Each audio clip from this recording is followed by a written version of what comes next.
everyone, welcome back to another episode of Games with Web3 Frens. My name's Lacey, I'm the co-founder here at Meta Intro, and today I'm with Kate from Purestake. Hi, it's good to meet you. So for context, our community is filled with job seekers, both entry level all the way up to experience, and they're burning questions on what the internal team looks like, recruitment practices. You're in marketing. Yes. So we have a lot of individuals who are already in the Web3 space as marketers or in the Web2 space trying to make their transition to Web3 and have no idea where to start, how to tailor their resume to make it make it look good for a Web3 role. So I'm totally going to pick your brain about that. I love it. What your background is too. Because I'm assuming you've been in marketing for a while. 15 years about. So it depends how you define it. Yeah.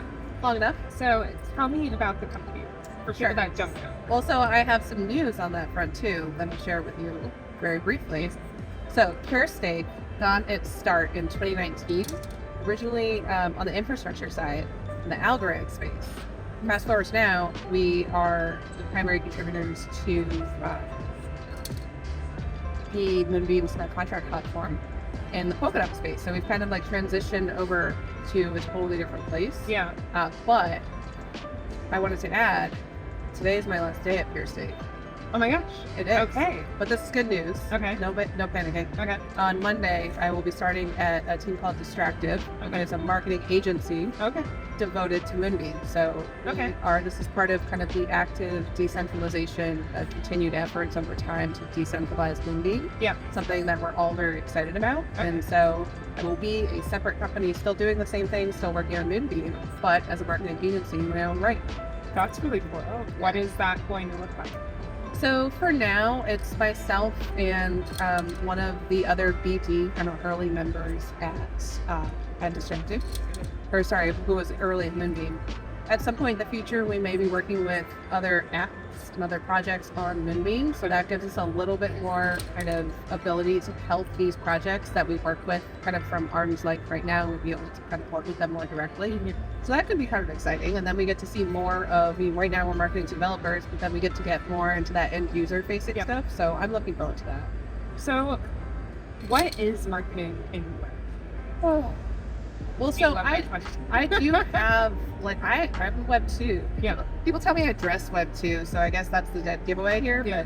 But my background is originally in kind of startup marketing. And so looking from that to this, I call Web3 marketing, just the favorite parts of marketing. I get to pick and choose what I want to do. That doesn't mean it's all glorious all the time, every day. But I don't have to do MQLs and chase the sales team to follow up with leads. I just don't have to do that kind of marketing anymore. It's really much more about finding a community, engaging with the community, doing what you say you're going to do, continuing to build products that people like and care about. And it's so refreshing to not have to chase people to convince them that what you're doing is a good project because they're bought in, they like it. And it's just a very different experience if you're used to, bank borrowing and scaling to get 100 Twitter followers. Whereas in this space, people hear about what you're doing and they're like, oh, I love that. Yeah. And they just want to be involved. They want to be there. They want to be part of what you're creating. It's just a very different kind of approach to it. What does a good resume look like for somebody that is trying to land in marketing?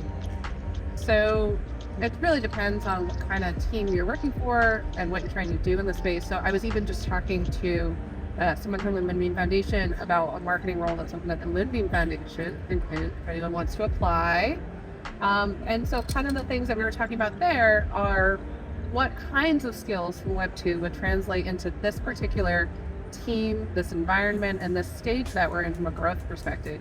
So in that example, we were talking about, if we got to design our purple squirrel, as I hear in recruiting they call it, what would it look like? And so in this example, in my mind, it would be someone who's at that growth stage, usually at Series B, Series C, the one that's trying to bring you from 2 or 5 million in revenue to 20 million in revenue. I think those skills from a Web 2 perspective lend very well to this stage that we're in, which is 1.5 years post mainnet, and working to get more teams that are serious about really interesting, hard, difficult to do deployments that actually solve problems. I think that kind of persona would be great for where we are now, but I would have answered that question very differently 6 months ago. Yeah. Yeah, we get a lot of questions on the marketing side of, what skills should I include in the skill section? What should the description say? How do I make my resume, aside from just adding the buzzwords, scream like I am the perfect candidate for a marketing role? And so for us internally, and I'm curious to hear your opinion on this, I will tell people, depending on the company that you're working for, if it's smaller, maybe they're looking at your socials, they're looking at Twitter, how you're interacting with the space, maybe your LinkedIn, if you're, using LinkedIn as that marketing tool, do you run a newsletter? What to you maybe are those small items that you can be adding to your resume and show, hey, I'm a marketer, these are my skills, aside from just like what's on my resume. Yeah, I think for me, if there's any way to reflect on your LinkedIn or your resume at all that you like or are interested in crypto, that's the first thing. Yep. And so I've contacted people out of the blue who didn't apply for a job just because I kind of found them on LinkedIn and they had an interest in Web3. Yep. And they were not in the space full time. They weren't really doing anything, but it's that like lack of, I don't care necessarily if you have Web3 experience, but I do care if you're sort of interested in it and then why. Where are some good places to find those job opportunities?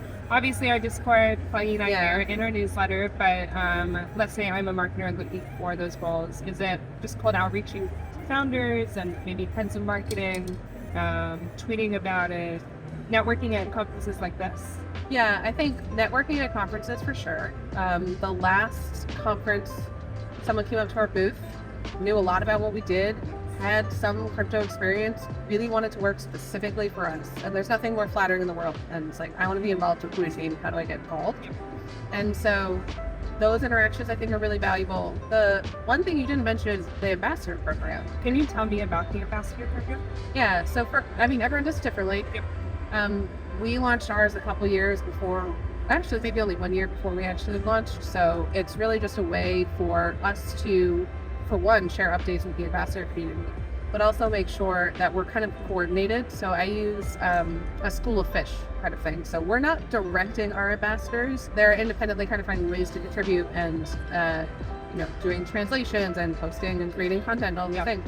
But what we can do is kind of say, like, here's the things that we think are important, here's what's going on, here's what's nice. And then it kind of clusters content around that. Yep. And so it helps because it's a really great way for us to not only share information, but also get feedback.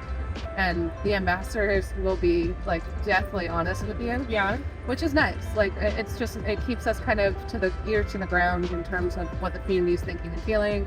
It gives us that kind of entry point, and making sure that we're not totally untouched by the sky. Yeah. But at the same time, like, these are people whose enthusiasm is unmatched. Yeah. And it kind of reinforces why you're doing what you're doing. Yeah. And it keeps the community fresh. All right. Well, thank you everyone for tuning in, and we'll catch you on the next one. Thanks.